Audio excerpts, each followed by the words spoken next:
નમસ્કાર દોસ્તો, શાંતિશ્રમ ન્યૂઝમાં આપનું સ્વાગત છે। અંબાજીમાં ખેડબ્રહ્મા હાઈવેથી આબુ રોડ હાઈવે તરફ જવા માટે નવા બાયપાસનું કામ ચાલી રહ્યું છે। જંગલ વિસ્તારમાં 5 કિલોમીટરના પહાડો ખોદી દેવાયા છે। તમામ જગ્યાએ પહાડ તોડવા બ્લાસ્ટ કરવા મંજૂરી લેવી પડી હતી। જો કે બાયપાસનું કામ જૂન 2024 સુધીમાં બાયપાસનું પૂર્ણ થઈ જવાનું હતું, પણ આખો પ્રોજેક્ટ વન વિભાગની મંજૂરીમાં અટવાઈ જતા વિલંબથી ચાલી રહ્યો છે। 10 મીટર પહોળા 2 લેન બાયપાસની કામગીરી 124.40 કરોડના ખર્ચે જુલાઈ 2022માં શરૂ કરાઈ હતી।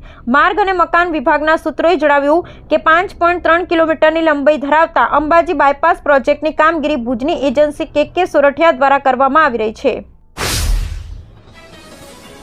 બનાસકાંઠા જિલ્લાના થરાદ વિસ્તારમાં આજે એક ચકચાર ભરી ઘટના સામે આવી છે। થરાદ વાવ હાઈવે પર આવેલી નર્મદાની મુખ્ય કેનાલમાં એક અજાણ્યા વ્યક્તિએ ઝંપલાવ્યું હોવાની આશંકા છે।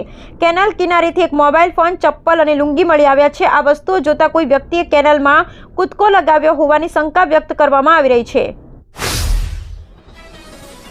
પાલનપુરના ગુરુ નાનક ચોક વિસ્તારમાં શનિવાર બપોરે અમદાવાદ ડેપોની Jodhpur Ahmedabad bus number GJ18Z8680 bus અચાનક ફૂટપાથ પર ચડી ગઈ હતી। સદનસીબે કોઈ જાનહાનિ થઈ નહીં। બસમાં મિકેનિકલ ખામી હતી। બસની મિકેનિકલ સર્વિસ સ્ટેશને લઈ જવામાં આવી રહી હતી।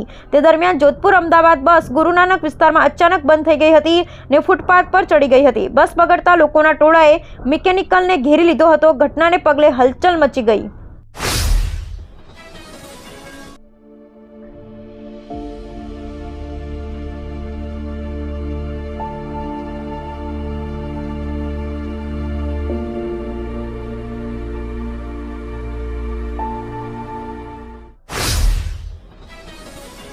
પાલનપુર તાલુકાના આકેશણ ગામે ગ્રામ પંચાયતની હદમાં પી દાસ ઇન્ફ્રાસ્ટ્રક્ચર પ્રાલી દ્વારા બિનખેતી થયેલ જમીન પર મંજૂરી વિના બાંધકામ શરૂ કરાતા વિવાદ સર્જાયો હતો, જેથી સરપંચ સહિત ગામ લોકોએ નોટિસ આપી કામ 3 દિવસમાં બંધ કરવા સૂચના આપી હતી। ધાનેરામાં નાર્કોટિક્સ વિભાગના દરોડા મધ્યપ્રદેશથી આવેલી નાર્કોટિક વિભાગે શરૂ કરી તપાસ। ધાનેરામાં મિત મેડિકલ અને નિશા મેડિકલમાં દરોડા, મેડિકલમાંથી દવાઓનો જથ્થો કબજે કરી પ્રોપરાઇટરની અટકાયત। મેડિકલમાં તપાસ દરમિયાન અધિકારી મેડિકલ સ્ટાફ વચ્ચે ચકમક જરી દવાઓના જથ્થા સાથે માલિકીની અટકાયત કરી ટીમ થઈ રવાના। આવતીકાલે પ્રોપરાઇટરની જિલ્લા કોર્ટમાં રજૂ કરશે। નાર્કોટિક ટીમે ધાનેરા, થરાદમાં એક સાથે દરોડા પાડતા મેડિકલ સ્ટોરમાં ફફડાટ।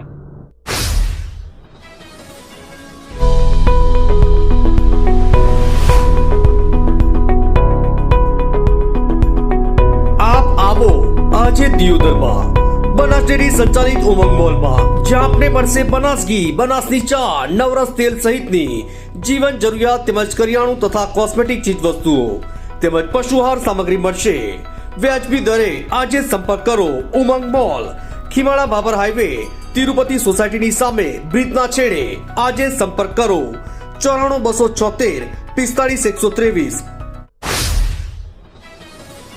બનાસકાંઠા જિલ્લાની આંગણવાડી કાર્યકરોએ શનિવારે પાલનપુરના ચડોતર સ્થિત જિલ્લા ભાજપ કાર્યાલય સામે બજેટના પરિપત્રની હોળી કરી હતી, જેમણે સરકાર સામે આક્રોશ વ્યક્ત કરતા જણાવ્યું હતું કે નવા બજેટમાં આંગણવાડી કાર્યકરોને કોઈ લાભ અપાયો નથી, તેમની સાથે અન્યાય કરવામાં આવ્યો છે। ટ્રોલીની પાછળ રેડિયમ લગાવવું અને રોંગ સાઈડમાં ચલાવવા પર કાર્યવાહી। બનાસકાંઠા જિલ્લામાં કામગીરી શરૂ થઈ છે, જેમાં ખાસ કરી બટાકાની સિઝનને લઈ રસ્તા પર બટાકાના કટ્ટા ભરી કોલ્ડ સ્ટોરેજમાં બટાકા મૂકવા ટ્રેક્ટર જતા હોય છે, પરંતુ આ ટ્રેક્ટરોની પાછળ લગાવેલ ટ્રોલીમાં પાછળના ભાગે કોઈ લાઇટની સુવિધા ન હોવાને કારણે રાત્રિ દરમિયાન અકસ્માતનો ભય રહેતો હોય છે। ત્યારે બનાસકાંઠા જિલ્લા પોલીસ દ્વારા ટ્રેક્ટર ચાલકો માટે એક એડવાઇઝરી જાહેર કરી છે, જેમાં ટ્રેક્ટર ચાલકોને ટ્રોલી પાછળ રેડિયમ પટ્ટી લગાવવાની સૂચના આપવામાં આવી।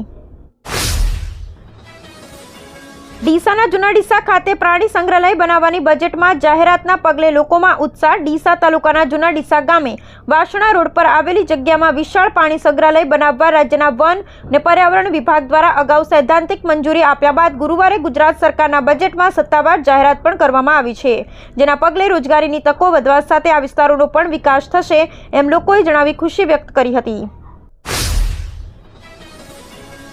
પાટણમાં પીએમ પોષણ કર્મચારી મંડળે મધ્યાહન ભોજન યોજનાના કર્મચારીઓના પ્રશ્નો અંગે ધારાસભ્ય ડોક્ટર કિરીટ પટેલને રજૂઆત કરી છે. મંડળના પ્રમુખ રાહુલ શ્રીમાળી અને મહામંત્રી પરસોત્તમભાઈ પરમારે જણાવ્યું કે 1984થી ચાલતી આ યોજનામાં કર્મચારીઓને માત્ર 3000 રૂપિયા માસિક માનદ વેતન મળે છે. વર્તમાન મોંઘવારીમાં આ વેતન અપૂરતું હોવાનું તેમણે જણાવ્યું છે. યોજનામાં મોટાભાગે વિધવા અને ત્યક્તા બહેનો કાર્યરત છે.